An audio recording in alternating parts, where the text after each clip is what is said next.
First, maybe I want to appreciate Kunec.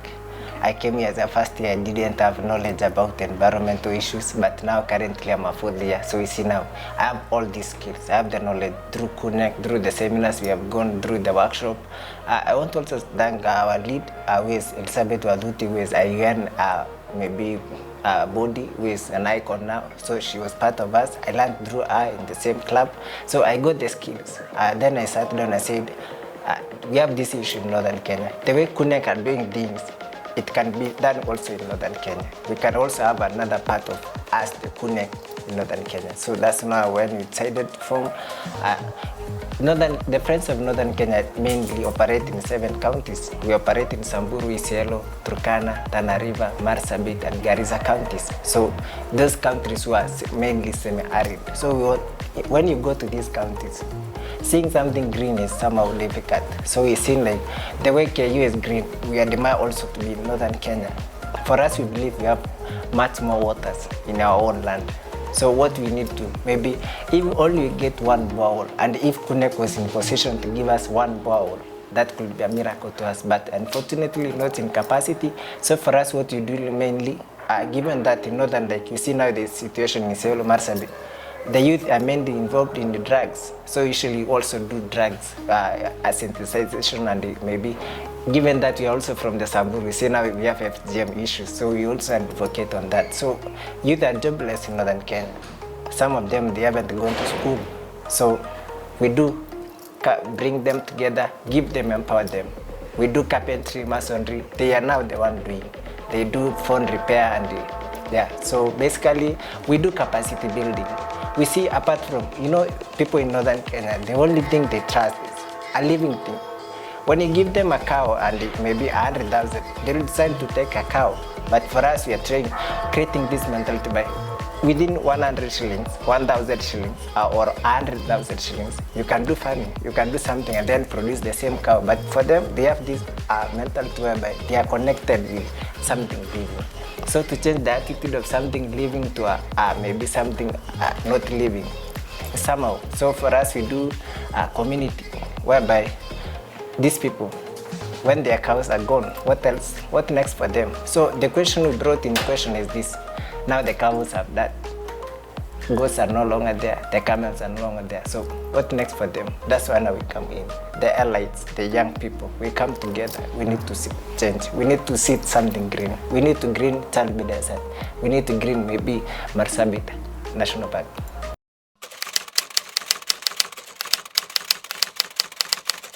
I believe faith without action is dead.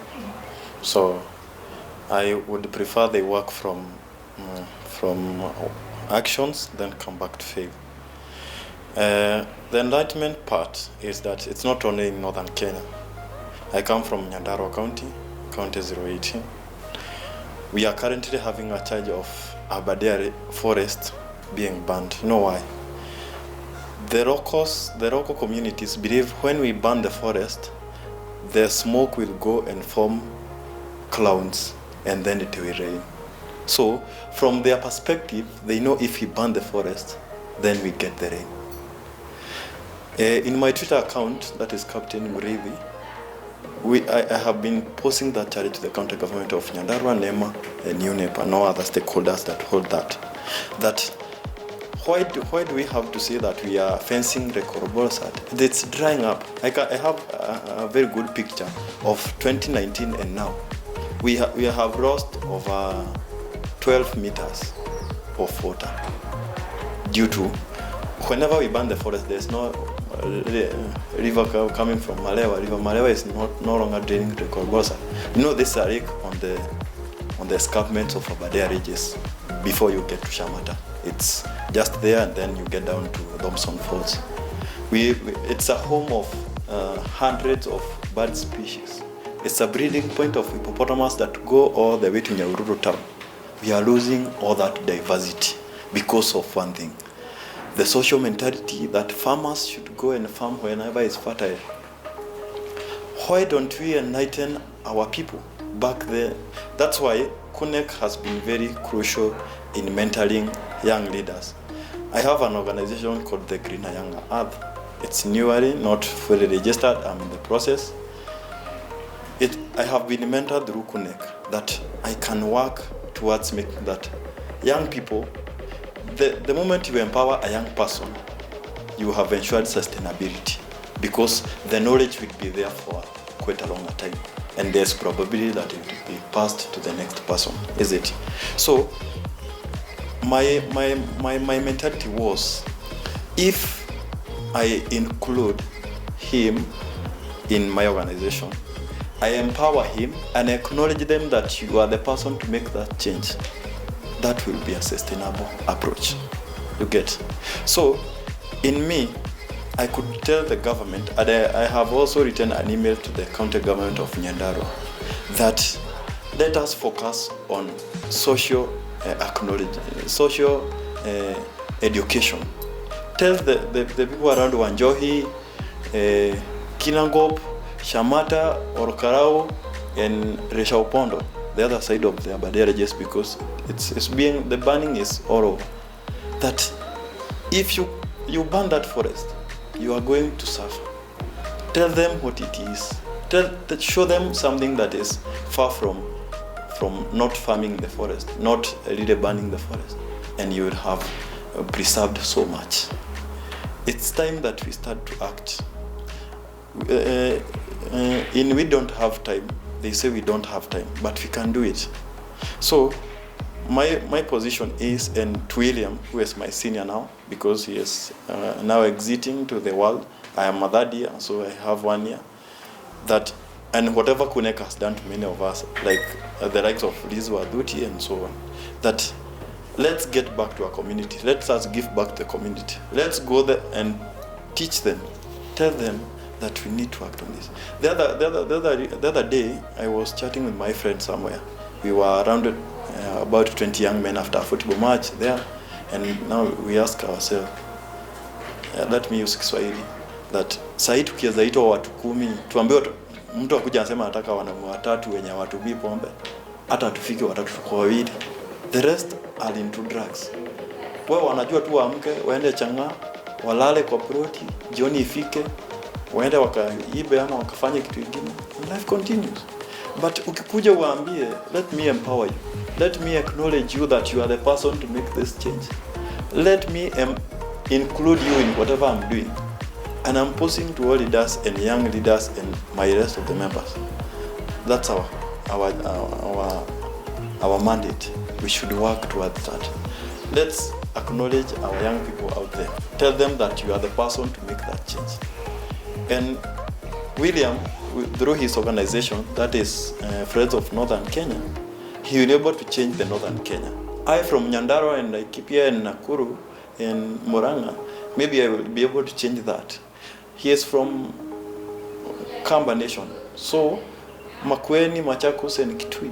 He is from Coast, he is from Kisii, he is from Kamba. So if I was to impact my community, he impacts hers, by that we'll have gained a very sustainable Kenya, a very sustainable. I thank the president that he have tried to bring young people on board so that they can, we need today, not tomorrow.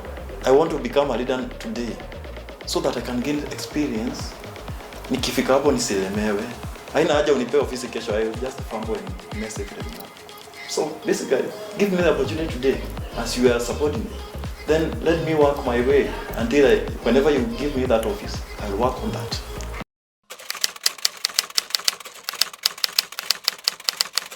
How are we going to plant those trees?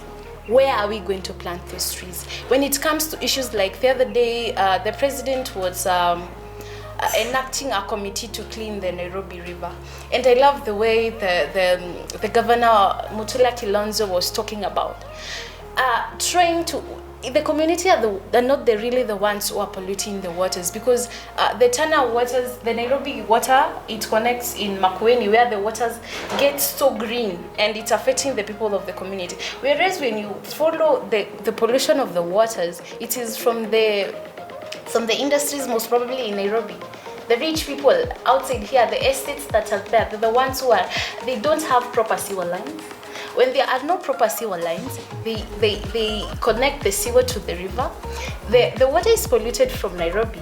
It gets to the farmers in Makueni.